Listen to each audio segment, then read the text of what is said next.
Halo Sobat FS, welcome back to this channel. Selama ini banyak orang di Indonesia hanya bisa memimpikan memiliki mobil Eropa. Harganya selangit membuat kendaraan seperti Mercedes-Benz, BMW, Audi, dan Volkswagen hanya menjadi simbol kemewahan yang sulit dijangkau. Tapi kini, angin segar mulai berhembus. Sebuah kebijakan besar pemerintah siap mengubah peta harga otomotif nasional.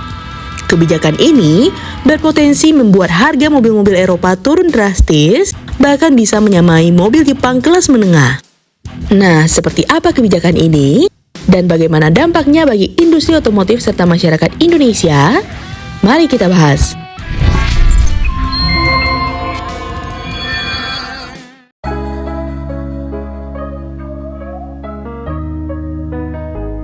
Mobil-mobil asal Eropa sejak lama dikenal sebagai simbol teknologi, kenyamanan, dan status sosial.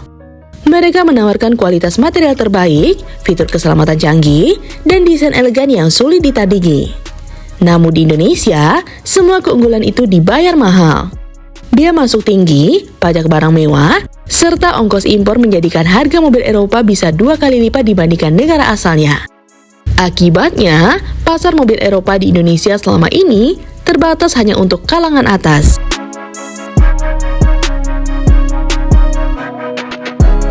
Semua berubah ketika pemerintah Indonesia dan Uni Eropa menandatangani perjanjian dagang EU-CEPA. Salah satu poin pentingnya adalah penurunan tarif bea masuk mobil asal Eropa hingga 10% dalam 5 tahun ke depan. Langkah ini bertujuan untuk memperkuat hubungan perdagangan antar kedua wilayah dan membuka peluang investasi yang lebih besar. Tidak hanya untuk mobil, tetapi juga sektor teknologi, industri hijau hingga digital. Dengan penghapusan bea masuk ini, biaya impor mobil-mobil Eropa tentunya akan turun drastis. Dampaknya harga jual di Indonesia bisa lebih kompetitif.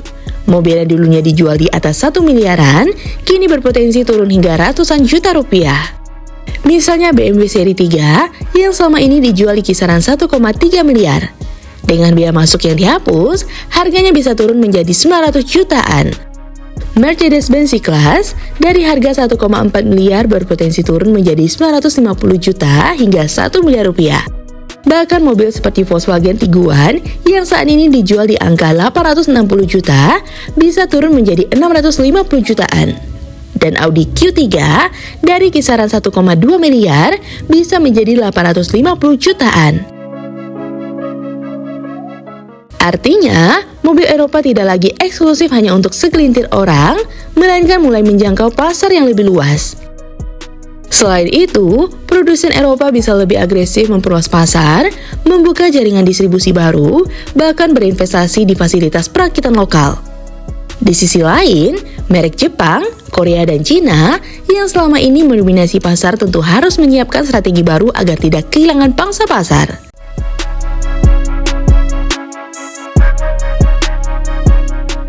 Lantas, apakah kebijakan seperti ini pernah diterapkan sebelumnya?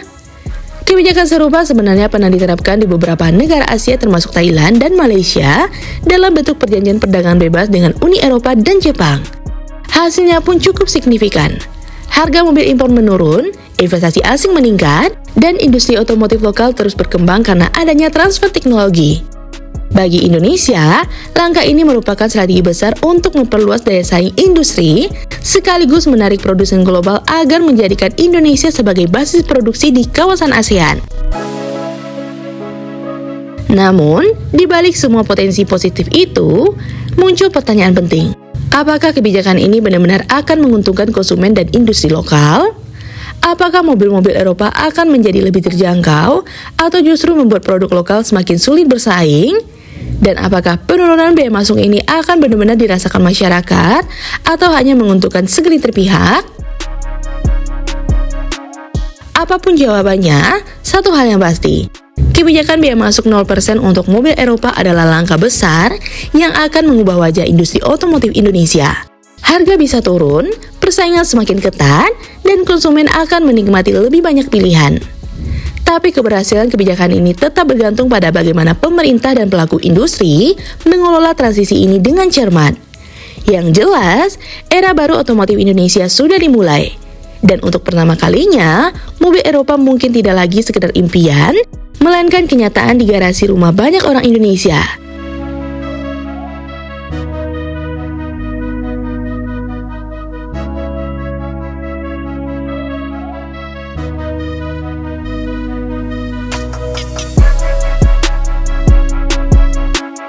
Nah, gimana menurut sobat?